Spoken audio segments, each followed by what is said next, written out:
Eli Vance had always loved the quiet hum of machinery. Floating in his small maintenance shuttle between the asteroid belts, he watched the stars drift slowly past the viewports.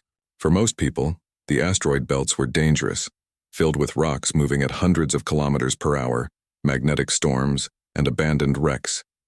But for Eli, they were full of opportunity. His business was simple, at least in his mind: find abandoned ships, repair what could be useful, and turn them into workshops or storage stations. Over the years, he had collected a modest fleet of modified freighters, each one unique, each one his little pride. Today's mission had started like any other. A minor tip from a trading station suggested a derelict vessel drifting near the outer edge of the Jareth Belt. "It's old but intact," the message had said. Eli liked those words. Intact meant he could work with it. The shuttle's engines hummed softly as he maneuvered closer. Through the viewport, a large shadow came into view. The ship was massive, much larger than the freighters he usually salvaged. Its hull was scratched and dented, evidence of decades drifting through space, yet it seemed solid. Eli's eyes lit up. "This is perfect," he muttered to himself, tapping the controls to stabilize his approach. Docking clamps latched onto the hull with a soft hiss. Eli suited up and prepared to board. The airlock welcomed him with a hiss and a gentle click. He stepped inside, and the faint scent of old machinery greeted him. Dust floated lazily in the air, catching the light from his helmet's lamp. The interior was a labyrinth of hallways, corridors, and chambers. He wandered, cataloging parts that might be repurposed. A broken communications console here, a stack of unclaimed toolkits there. As he moved deeper into the ship, he noticed something strange. The walls seemed to hum faintly, a low vibration he could feel more than hear. Some panels had alien symbols etched into them, glowing softly with a pale blue light. Eli frowned. He had seen alien technology before, but nothing quite like this. Curiosity overcame him. He entered what appeared to be the ship's control room. Consoles lined the walls, each one covered with a layer of dust but still functional. In the center of the room was a sealed terminal, larger than any he had encountered. The screen flickered faintly as if waiting for him. Eli approached, fingers brushing over the smooth surface. His training in hacking and ship repair had taught him patience, persistence, and a little boldness. He entered the access codes he thought might work, expecting the terminal to deny him entry. Instead, the screen lit up. A wave of data streamed before him, diagrams, coordinates, and logs from decades past. Then came the line that froze him in place. Class X, human contact priority. Eli blinked. He had seen plenty of ship registries, but he had never encountered anything like this. He leaned closer, scanning the code. The registry wasn't just a name or serial number. It included instructions, maps, and even messages, all apparently designed for or about humans. What in the universe? He whispered, feeling a chill of excitement. He spent the next few hours decoding the registry. It wasn't simple. The data used a combination of alien logic and human-readable symbols. Slowly, piece by piece, he began to understand. The ship was not just abandoned. It had been designed to study and assist humanity. Eli felt a mixture of awe and disbelief. Why would any civilization care so much about humans? According to the logs, the ship had been hidden in this asteroid belt for decades, possibly centuries, to avoid detection by other species. It contained knowledge about human physiology, technology, and even behavior patterns. An entire guide designed for helping humanity survive and thrive in space. This changes everything, Eli muttered. He could feel the weight of responsibility settling on him. What had seemed like a simple salvage mission was now a discovery of immense importance. He moved to another chamber, finding rows of compartments filled with alien tools, supplies, and devices that he could not immediately identify. Yet each one had a purpose, some clearly designed for humans to operate. The ship was intelligent in its own way. It anticipated the needs of its passengers, corrected its own faults, and maintained itself. Eli realized he had stumbled upon a vessel of extraordinary capability, perhaps centuries ahead of anything humanity had built. While he explored, he noticed faint movement on the ship's sensors. Not nearby asteroids or drifting rocks, but signals, small, deliberate pings as if something or someone was tracking the ship. Eli's heart skipped a beat. He knew from experience that curiosity could be dangerous. The galaxy was vast, but other beings were watching, sometimes for centuries. Whoever or whatever had created this ship had likely hidden it for good reasons. And now, by accessing its registry, Eli had inadvertently signaled its presence. Despite the warning, Eli's fascination grew. He began experimenting with the ship's systems, activating lights, gravity controls, and life support modules. Holographic displays floated in the air, showing alien constellations, star maps, and even planets that had not yet been charted by human explorers. The ship was a treasure trove of knowledge, but it was also a puzzle, a challenge designed to test ingenuity. Hours passed like minutes. Eli lost track of time, absorbed in the thrill of discovery. He sketched designs, took notes, and even tried to interact with the ship's artificial intelligence. The AI responded cautiously, as if evaluating him. It did not speak in words, but projected images and symbols. Slowly, Eli realized that communication was possible through thought patterns, problem-solving, and experimentation. At one point, a holographic map of nearby star systems appeared, with a blinking dot marking the ship's location. Eli froze. The dot was small but unmistakable. Someone or something could find the ship if they knew where to look. "This isn't just a workshop," he said aloud.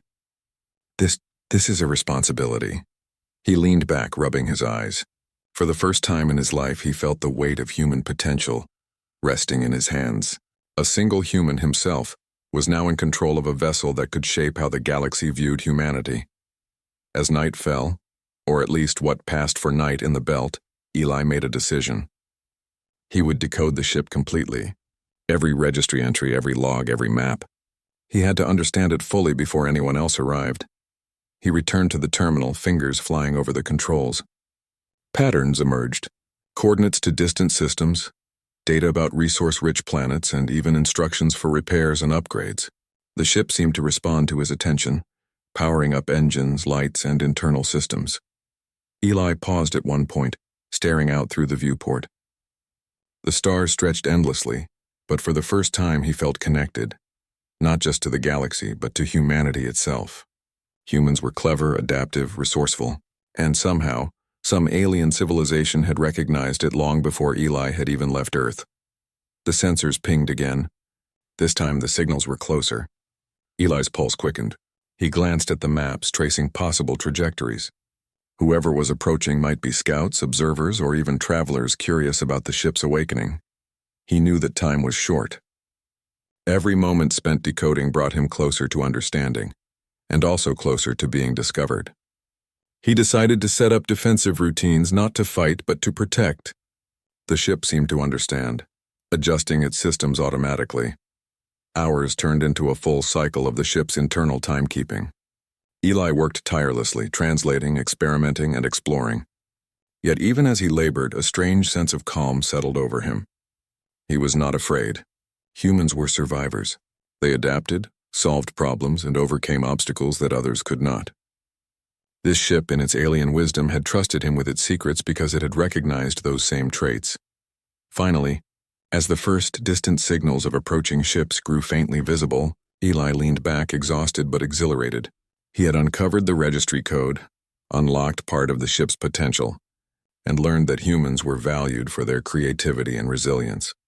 A thought crossed his mind. This small decision, to turn a ship into a workshop, had become the first step in something far greater. He could see it already. The ship could become a bridge between humans and the wider galaxy, a symbol of ingenuity, curiosity, and unexpected potential. Eli stared out into the endless darkness, watching stars blink in the distance. He whispered to himself, a mixture of excitement and awe. Who knew a simple workshop could change everything? He did not yet know what challenges awaited, nor did he understand the full power of the registry code he had uncovered. But one thing was certain. Humanity's journey into the stars had just taken an unexpected leap, and he was at the helm. And somewhere in the silent corridors of the ship, the AI observed him, a faint blue glow pulsing as if acknowledging that the right human had finally arrived. The adventure was only beginning. The void expanse stretched endlessly, a chaotic region of the galaxy where few dared to venture. Its planets were brutal and unforgiving, blistering storms, crushing gravity, acidic seas, but the humans of Earth moved with quiet confidence. They had learned to adapt. Every challenge became an opportunity to show the galaxy that humans were not to be underestimated. Captain Aiden Cross stood on the bridge of the Endurance, scanning the horizon of an alien system. Towering rock formations, glowing rivers of unknown energy, and shifting weather patterns filled the view. His crew moved with precise coordination, adjusting sensors, calibrating shields, and preparing landing modules. Each step of their mission tested them, but the humans thrived under pressure. Long-range scans show a stable landing zone, reported Lieutenant Mara Singh, the navigation officer. Her fingers danced across the holographic controls. Conditions are extreme, but within our operational capacity. This planet is rich in resources, Aiden nodded. Prepare the survey teams. Let's make sure we leave nothing unexamined. Remember, the Council said we were weak. Let's prove them wrong. The landing teams descended in small, agile crafts. The surface was a mosaic of glowing crystals and dark metallic planes, the air thin but breathable with their enhanced suits. Engineers began collecting samples while biologists studied strange flora and fauna. Every observation, every measurement added to a growing map of knowledge that would astonish the galaxy.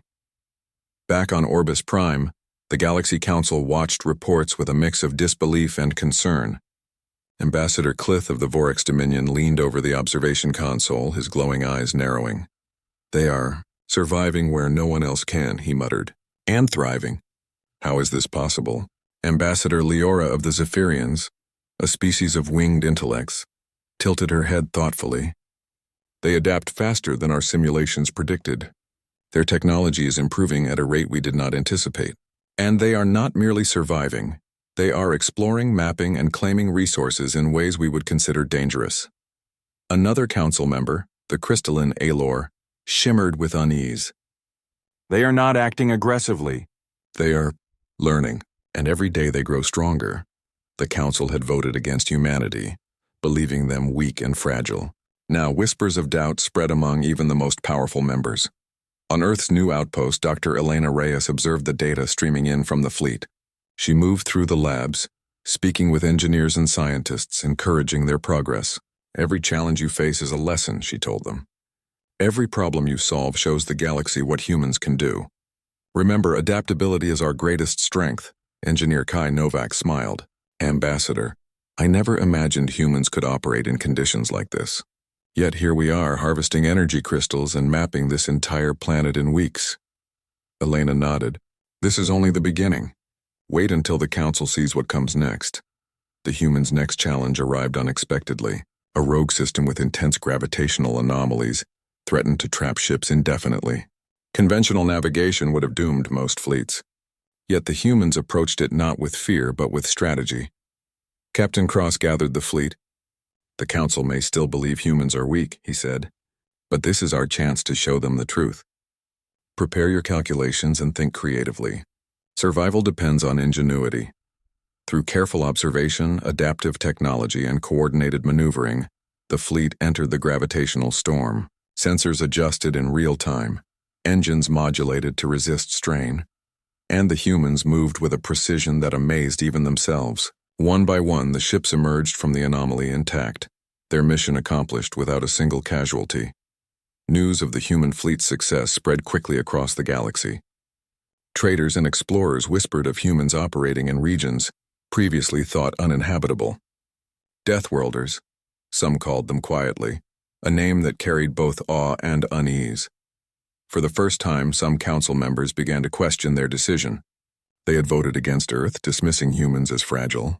Now they watched as humans thrived in environments more dangerous than any alien species dared to enter.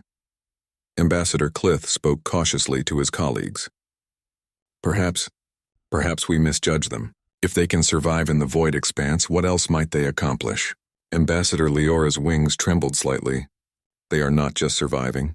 They are learning, adapting, and improving faster than we expected. The galaxy underestimated humans. That may have been a grave error. Meanwhile, the humans continued to expand their reach.